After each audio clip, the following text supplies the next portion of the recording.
Hi friends, once again welcome back to T vlogs. ഇപ്പം latest ആയിട്ട് C5 OTT റിലീസായ നുണക്കുട്ടി എന്ന് പറയുന്ന മലയാളം ചലച്ചിത്രത്തിൻ്റെ ഒരു റിവ്യൂമായിട്ട് ബന്ധപ്പെട്ടാണ് ഞാൻ വന്നിരിക്കുന്നത്. ഞാൻ ഈ ചിത്രം കണ്ടു. ജിത്തു ജോസഫിൻ്റെ ഒരു സാധാരണ അദ്ദേഹം ചൂസ് ചെയ്യുന്ന ഒരു പാറ്റേൺ ഉണ്ട്. ഒരു ലൈഫ് ഓഫ് ജോസ് കുട്ടി ഊച്ചേർത്ത് വേണം, ബാക്കിയുള്ള എല്ലാം ത്രില്ലർ ജേർണിയായിരുന്നു. ഓക്കെ, പിന്നെ എടുത്തു പറയേണ്ടത് എന്താണെന്ന് പറഞ്ഞാൽ അദ്ദേഹം ചെയ്ത കോമഡി പാറ്റേണിലുള്ള രണ്ട് ഫിലിമേ ഉള്ളൂ. ഒരു ഫിലിം എന്ന് പറയുന്നത് മിസ്റ്റർ ആൻഡ് മിസ്സസ് എന്ന് പറയുന്ന ഫിലിമാണ്. അതെന്ന് പറയുന്നത് സോ പത്തറ്റിക്. നിങ്ങളിൽ എത്ര പേർക്ക് അറിയില്ലെന്ന് അറിയത്തില്ല. കാളിദാസ് ജയറാമും പിന്നെ വേറൊരു ക്രൂവും കൂടെ അഭിനയിച്ചതാണ്. പക്ഷേ അത് വമ്പം പരാജയമായിരുന്നു. പിന്നീട് നമ്മുടെ സബ്ജക്റ്റിലോട്ട് വരാം. നുണക്കുരി എന്ന് പറയുന്ന ചലച്ചിത്രത്തിലെ പ്രധാന നായകനാണ് നമ്മുടെ സംവിധായകനും നടനുമായ ബേസിൽ ജോസഫ്.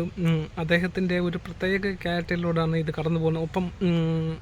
അതോടൊപ്പം തന്നെ ഗ്രേസി ആൻ്റണി, സൈജു കുറുപ്പ്, പിന്നെ സിദ്ദിഖ്, പിന്നെ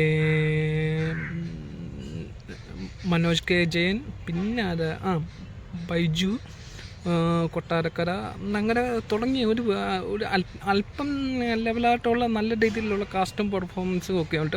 പിന്നെ കോമഡിയുടെ കാര്യത്തിൽ എടുത്തു നോക്കുകയാണെങ്കിൽ ഈ എന്താ പറയുക, അത്യാവശ്യം തരക്കേടില്ലെന്നല്ല, നമുക്ക് എൻജോയ് ചെയ്തിരുന്ന വൺ ടൈം എന്നല്ല, ഇടയ്ക്ക് ഫ്രീ ആയിട്ട് ഇരിക്കുമ്പോൾ കാണാൻ പറ്റുന്ന ഒരു ഫിലിം.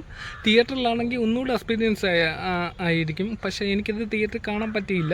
കാരണം വാര എന്ന് പറയുന്ന നല്ലൊരു ഫിലിമും ഞാനത് പോയി കാണാൻ പറ്റി. അതുകൊണ്ട് എനിക്ക് ഇതൊന്നും കാണാൻ പറ്റിയില്ല. ഇനിയിപ്പോൾ നല്ല ഫിലിമാണ്, എല്ലാവരും പറ്റുമെങ്കിൽ ഒന്ന് കാണുക. ജിത്തു ജോസഫിൻ്റെ ഫിലിമാണ്. അപ്പം എനിവേ, ടിൻ വർക്കീസ് ഫ്രം ടി ബ്ലോഗ്സ് അല്ല, ടി വ്ലോഗ്. ഓക്കെ, എല്ലാവർക്കും ഓണാശംസകളും നേരുന്നു.